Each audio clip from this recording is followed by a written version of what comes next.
Okay, now it's time for sound off. So I'm going to get you to Pete Bevacqua. There's something that I just need to say to set this up, okay? So Pete Bevacqua is the Notre Dame athletic director, and he has been the one who has been out front complaining. Some had suggested whining about Notre Dame's snub of from the College Football Playoff Committee that wound up with them being left out of the playoff. And I understood it. I think I've been a lone voice in the wilderness defending Pete Bevacqua. They're all mad. They have good reason to be mad, and they needed someone to say it. And he's doing it so the coach doesn't have to do it and the players don't have to do it. So all along, I have been on Pete Bevacqua's side when most people have not been. But then yesterday, he went too far. This is what he said yesterday about the 10-0 finish that Notre Dame had to their season. We had one of the most dominant 10 games runs in the history of college football. And on top of that, we felt that the CFP committee, the ranking committee, felt the same way. You go back to that first ranking where we were 6-2 and Miami was 6-2, and they had already beaten us. And we were 10th and they were 18th. And the only thing that happened from that point forward is we both went on these amazing runs.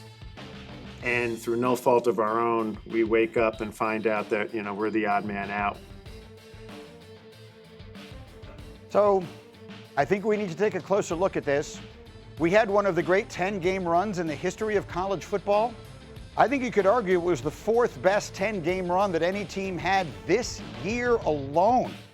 Indiana this year had a 10-game run that had a greater point differential against better competition. Ohio State this year had a 10-game run that had a better point differential against better competition. Notre Dame's 10-game run, they had a 297 plus minus against teams that were 10 games under 500. Look just below them. Texas Tech had a 10-game run in which their point differential was almost as good and the competition was infinitely better.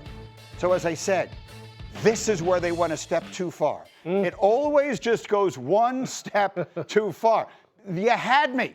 Paul Finebaum, you have been just obliterating Pete Bevacqua everywhere in extremely entertaining fashion, I might add. I've enjoyed every second of it. But the entire time I've been thinking to myself, if I were in his shoes, I might do the same thing. I don't want my coach to have to get up there and say all that stuff. My players are not. These are college players, no matter how much they're getting paid. They aren't going to get up there and complain. I'm going to get up there and complain. And then we went to one of the most dominant 10-game runs in the history of college football, and unfortunately, that's so far from true that you lost even your last defender in me. Paul Finebaum, your reaction.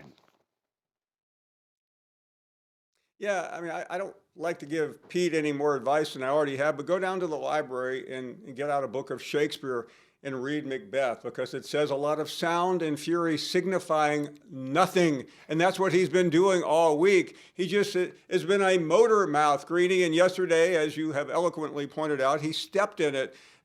It's to the point now where we're just tired of hearing it, and it just doesn't make any sense. You played on the field, you lost to Miami on August 31st. Whatever this committee did, which never has made any sense anyway, they may have gotten it wrong for a while, but they got it right at the end. So, Pete, thank you.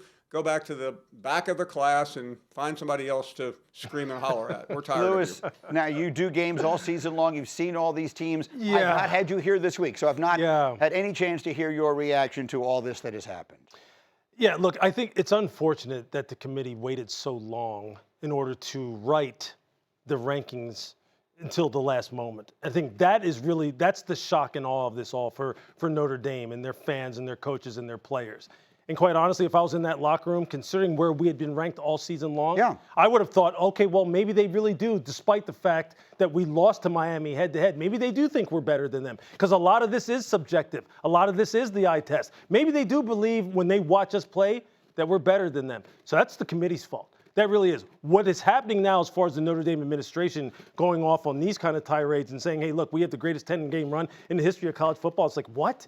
Like, what are you talking about? Like, the objective data does not support that. And quite honestly, watching the subjective and watching you play the game and knowing who the opponents were, that's not the case. But what this is like they just cannot seem to be able to soothe themselves over what happened. And I get that.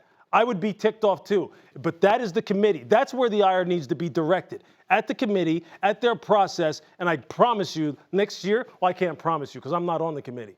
But I guarantee you that a lot of time and a lot of energy will be spent on really trying to perfect the ranking system. And maybe we won't even hear about the committee's rankings until the very end to kind of like combat the fact that maybe this kind of thing could happen again. Because you don't ever want this happening again. Not like this. I would be opposed to that. This is entertaining stuff. Like this is Yeah, all grist to the mill. Everyone is following it. True. The fact that they screwed this up so badly shouldn't mean you take a good idea and throw it out. That's true. Let's get it right. Entertainment is one thing. Competency, though, is another. Right. You need to look competent. Otherwise, people start to lose faith. What was the expression you used that time? Do not mistake activity for what? I said that. Do not mistake activity for achievement. That's it. Yeah, that's what this one. Look, there's a lot of activity every week in these committees, as far as the committee meeting and talking about these teams and where they needed to be ranked. But did they really achieve what their objective is supposed to be, which is to get this thing right? Not quite. I agree. Not Big quite. 12 Commissioner Brett Yormark, by the way, not a fan of the way Notre Dame has handled all this. Listen to him. I don't like how Notre Dame's reacted to it. So, okay, I think Pete's his behavior has been egregious.